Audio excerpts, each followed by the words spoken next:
नमस्कार, मी भीमराव कडाळे पाटील, BKP मराठीमध्ये आपलं सर्वांचं स्वागत. आज नवीन दिवस, नवीन विषय, नवीन दिवसाची नवीन अशी चर्चा.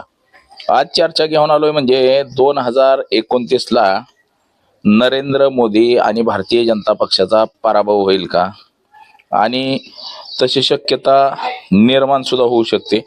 किती जरी निवडणूक आयोगाला हाताशी धरून, सुप्रीम कोर्टाला हाताशी धरून, ED CBI ला हाताशी धरून विरोधकांवरती कारवाया केल्या गेल्या आणि किती जरी मत विभागणी करण्यासाठी प्रयत्न केला गेला, तसंच किती जरी मत कमी केली या सायरच्या नावाखाली, तरी सुद्धा सगळे विरोधक जर एकत्र आले तर मात्र नरेंद्र मोदी यांचा आणि त्यांच्या भारतीय जनता पक्षाचा 2029 मध्ये पराभव होऊ शकतो असं चित्र आहे. TVK हा नवीन पक्ष विजय थालापतीचा, तो सध्या इंडिया आघाडी सोबत आहे, राहुल गांधी यांच्या सोबत आहे. राहुल गांधी आणि त्याचे TVKचे प्रमुख विजय थालापती यांचे अतिशय जवळचे संबंध आहेत आणि विजय थालापती हे देशभर फिरू शकतात. आता त्यांच्यावर सुद्धा EDच्या धाडी पडणार, CBIच्या धाडी पडणार. त्यांना सुद्धा अडचणीत आणण्याचा प्रयत्न केला जाणार की हिसाब किताब हे ते. आपण पाहिलं, भारतीय जनता पक्षाचा खेळ असा आहे की नाहक कोणाला पण त्रास द्यायचा. ज्या राज्यामध्ये निवडणुका आहेत त्या राज्यांमध्ये EDचं धाडसत्र सुरू होतं, ED धाडी टाकते आणि परत त्याचं काहीच नाही, निवडणूक संपले की विषय संपत होतो. तर हे सगळं आता विरोधकांनी ओळखून घेतलेलं. ED काय काय करते, लोकांना सुद्धा असंच वाटतंय की आता बाबा ED फक्त विरोधातल्या लोकांवरती कारवाई करते, धाडी टाकते. हे आता जवळपास सगळ्यांना लक्षात आलेलं आहे. तर याच विषयाची आज चर्चा घेऊन आलोय. तर चला, सर्वप्रथम आपण जर चॅनल सबस्क्राईब केला नसेल तर चॅनल सबस्क्राईब करावा, ही सर्वांना विनंती. आणि चला चर्चेला सुरुवात करूया. 2014 साली भारतीय जनता पक्ष हा देशाच्या राजकारणामध्ये सत्तेमध्ये आला आणि तो नरेंद्र मोदी यांचा चेहरा दाखवून, आणि तो चेहरा म्हणजे फक्त आणि फक्त विकासाचा चेहरा. सबका साथ सबका विकास, सगळ्यांना सोबत घेऊन, एकत्र घेऊन विकास देशाचा करणं, ह्याच्यासाठी 2014ला लोकांनी मतं दिली आणि त्यावेळेस नरेंद्र मोदी हे देशाचे पंतप्रधान झाले. भारतीय जनता पक्ष या देशामध्ये सत्तेत आला आणि एक मजबूत पक्ष, एक मजबूत नेता म्हणून देशाला सांगितलं गेलं. एक बोलणारा नेता, एक कर्तबगार नेता, आंतरराष्ट्रीय स्तरावरती ज्याची ख्याती निर्माण झाली तो नेता असं सांगितलं गेलं. ज्याची छाती 56 इंच आहे, पोलादी छाती आहे, अशी हुकमा ख्याती केली गेली. परंतु ही पुन्हा पोकळ छाती निघली, पोलादी छाती नसून, 56 इंची छाती नसून ती काही इंचामध्ये राहिलेली आहे छाती. आपण पाहिलं की अमेरिकेच्या समोर कसे घुटणे टेकले गेले, पाकिस्तानच्या समोर कसे घुटणे टेकले गेले, हे भारतीय अर्थव्यवस्था कशी डबघायला आणली गेली, भारतामध्ये विकास नावाचा मुद्दा लांबणीवरती कसा पडला गेला, आणि फक्त देशामध्ये आता हिंदू, मुस्लिम, भारत, पाकिस्तान एवढ्या गोष्टींवरतीच आता सध्याचं देशाचं राजकारण फिरत आहे. भारतीय जनता पक्षाचा प्रमुख अजेंडा हिंदू मुस्लिम हा आहे आणि SIRच्या नावाखाली लोकांची मतं करणं, मतविभागणी करणं आणि निवडणुका जिंकणं, हा सध्या सपाटा नरेंद्र मोदींनी जोरदार लावलेला आहे. आज नरेंद्र मोदींनी निवडणूक आयोग मॅनेज केलेला आहे, सुप्रीम कोर्ट मॅनेज आहे, ED मॅनेज आहे, CBI मॅनेज आहे. हे मी म्हणत नाही, तर विरोधी पक्षाचे सगळेच्या सगळे लोक म्हणतात. आणि लहानांपासून थोऱ्यांपर्यंत, म्हणजे मोठ्या माणसांपर्यंत सगळीच्या सगळी लोक हेच बोलतात की ED CBI हे सगळं नरेंद्र मोदींच्या हातचं भावलं बनलेलं आहे. निवडणूक आयोग आणि सुप्रीम कोर्ट हे सुद्धा नरेंद्र मोदीच्या हातचं भावलं बनलेलं आहे. आणि नरेंद्र मोदी, अमित शहा जे सांगल तेच ह्या संस्था सगळ्या करतात. आज जरी RSS ला वाटत असेल, हिंदुत्ववादी लोकांना वाटत असेल की नरेंद्र मोदींचं सरकार हिंदूंचं आहे किंवा नरेंद्र मोदींचं सरकार वैचारिक बेस काम करतंय, विकासावरती काम करतंय, परंतु ह्या सगळ्या थोतांडगिरी आहेत. साप सगळं खोट आहे. एक दिवस ती RSS वरती सुद्धा बंदी आणायला मागं पुढं नरेंद्र मोदी बघणार नाही. नरेंद्र मोदींना फक्त सत्ता आणि सत्ता हवी आहे. मग ती कुठल्याही रूपाने कशीही मिळावी आणि कशीही मिळाली तरी चालेल, फक्त आणि फक्त सत्ता. असंच काहीसं सत्र सध्याचं देशभर सुरू आहे. आता 2029च्या निवडणुका अगदी 2-2.5 वर्षावरती, म्हणजे 3 वर्ष झालं निवडणुका झालेल्या.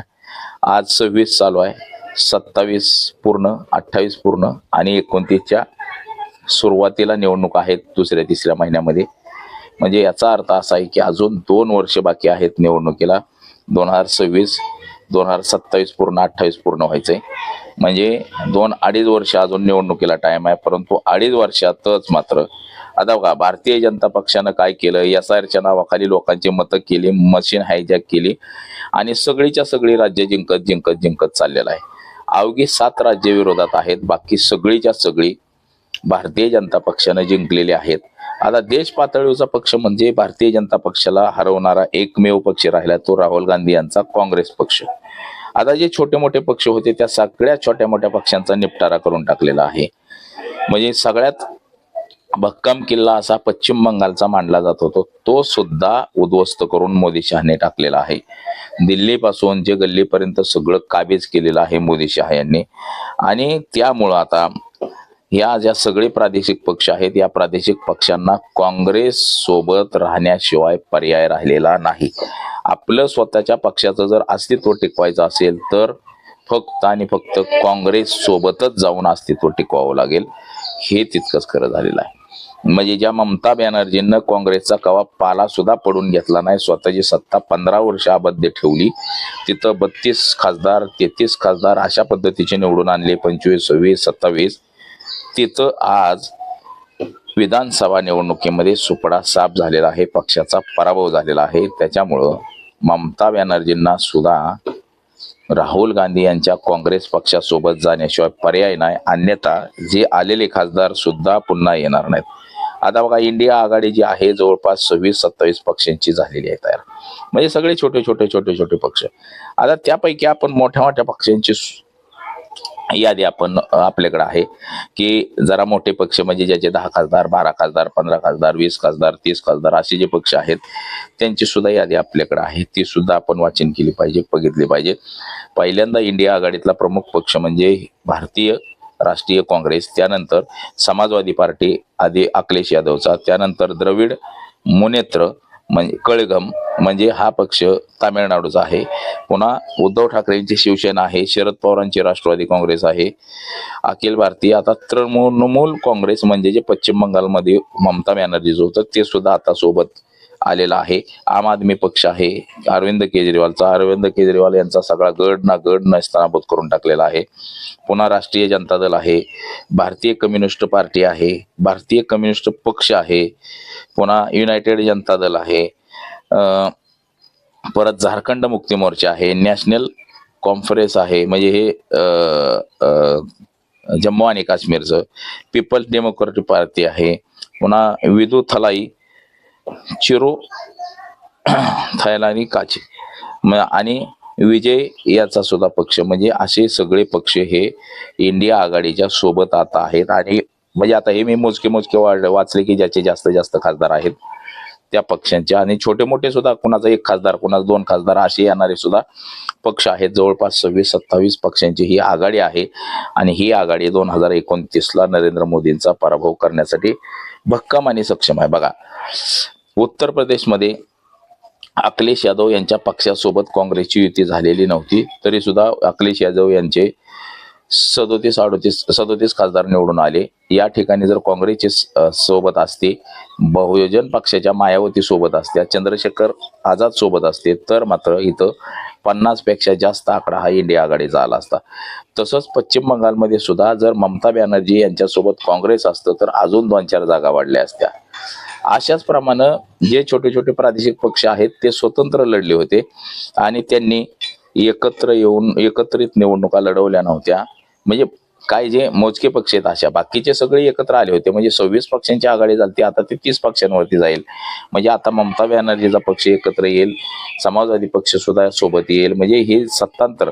बिहारमध्ये सुद्धा ज्या काही छोट्या मोठ्या आघाड्या आहेत त्या वेगळ्या लढल्या होत्या, ह्या सुद्धा आता सोबत जातील असं एकंदरीत चित्र दिसतंय. म्हणजे देश पातळीवरती काँग्रेस पक्षाला चांगले दिवस आलेले आहेत. यांचे जे पराभव झालेले आहेत हे पराभव काँग्रेस पक्षाच्याच पत्त्यावरती पडलेले आहेत. भारतीय जनता पक्षाला जेवढा त्याचा फायदा झालेला आहे निवडणुकीचा, तेवढ्यापेक्षा जास्त हा काँग्रेसला फायदा झालेला आहे. म्हणजे एकंदरीत 2029 ची जी निवडणूक आहे ती इंडिया आघाडी भक्कमपणे आणि सक्षमपणे निवडणूक लढवेल. किती जरी नरेंद्र मोदींनी SIRच्या माध्यमातून लोकांची मतं जरी कट केलेली असली तरी ही मतं इतर लोक जरी असले तरी त्या लोकांच्या सुद्धा लक्षात आलेलं आहे की नरेंद्र मोदी आणि त्यांचं सरकार जे आहे हे फक्त फेकाफेकी करतंय, लोकांना उल्लू बनवायचं काम करतंय. विकास नावाचा मुद्दा हा बाजूला पडलेला आहे. फक्त आणि फक्त जात, धर्म, पंथ, भारत, पाकिस्तान यावरतीच निवडणुका लढवल्या जात आहेत हे लोकांना दिसलेलं आहे. बिहारचं निवडणूक झाली, बिहारची विधानसभा ही भारतीय जनता पक्षाच्या ताब्यात दिली, परंतु तरुणांना तिथं रोजगार नाही. तरुणांनी काल आंदोलन केलं तिथं भलं मोठं. त्या तरुणांवरती लाठी हल्ला केला, एकाची डोकी फोडली गेली. म्हणजे तिथं तरुणांना अक्षरशः ताणून ताणून मारलं. म्हणजे हे सगळं प्रत्येक राज्यात असंच सुरू आहे. ज्या राज्यामध्ये भारतीय जनता पक्षाचं सरकार आहे तिथं आंदोलन करायला लोक जर गेली तर त्यांना दणके देऊन बाजूला केलं जातं, म्हणजे रट्टे दिले जातात. असं सगळीकडे हेच पद्धत सुरू आहे. तर ह्या सगळ्या कारणांमुळे लोक आता वैतागलेले आहेत की बाबा हे भारतीय जनता पक्ष जरी जिंकत असला तरी तो भारतीय जनता पक्षाच्या निवडणुका जिंकण्याच्या मागचा हेतू पुरस्कृत हा वेगळा आहे. आणि त्यामुळं 2029 मध्ये नरेंद्र मोदी यांचा पराभव होऊ शकतो, त्यांच्या भारतीय जनता पक्षाचा सुद्धा पराभव होऊ शकतो. 2024 मध्येच नरेंद्र मोदी थोडक्या मताने निवडून आले, पराभव होता होता वाचले. त्यामुळे त्यांनी आता नवीन शक्कल लढवली की SIRची प्रक्रिया. आणि SIRच्या प्रक्रियेमध्ये लोकांची मतं कट केली जातात आणि निवडून आलं जातं. परंतु हीच परिस्थिती लोकसभेच्या वेळेस मात्र वेगळी होईल आणि तिथं भारतीय जनता पक्षाला ते डोईजड होईल. 2029 ची निवडणूक जशी नरेंद्र मोदी अमित शहाला वाटतं की सोपी आहे तशी ती निवडणूक सोपी राहिलेली नाही. इंडिया आघाडीचे हे सगळे विरोधक जर एकत्र येऊन जर निवडणुका लढवल्या तर मात्र भारतीय जनता पक्षाचा सुपडा साफ झाल्याशिवाय राहणार नाही. असंच एकंदरीत सध्याचं चित्र आहे. विजय थालापती ही नवीन पक्ष असून नवीन पक्ष सुद्धा इंडिया आघाडीमध्ये सामील झालेला आहे. तर MK स्टॅलिन यांचा सुद्धा पक्ष इंडिया आघाडीतच राहणार आहे. जागा वाटप बसून मिळून सगळं ठरेल. आणि तामिळनाडूच्या सुद्धा ज्या काही जागा असतील 32 लोकसभेच्या असतील किंवा काय असतील ह्या सगळ्या मिळून लढवल्या जातील. म्हणजे एकंदरीत इंडिया आघाडी ही भक्कम करण्याचं काम आता ममता बॅनर्जी आणि राहुल गांधी यांनी सुरू केलेलं आहे. तर या इंडिया आघाडीचा नरेंद्र मोदी यांना नक्कीच दणका बसेल असं अनेक जाणकारांचं मत आहे. तर आज एवढंच. माझा सहकारी कॅमेरामन अनिकेत सह मी भीमराव कडाळे पाटील, BKP मराठी, इंदापूर, पुणे.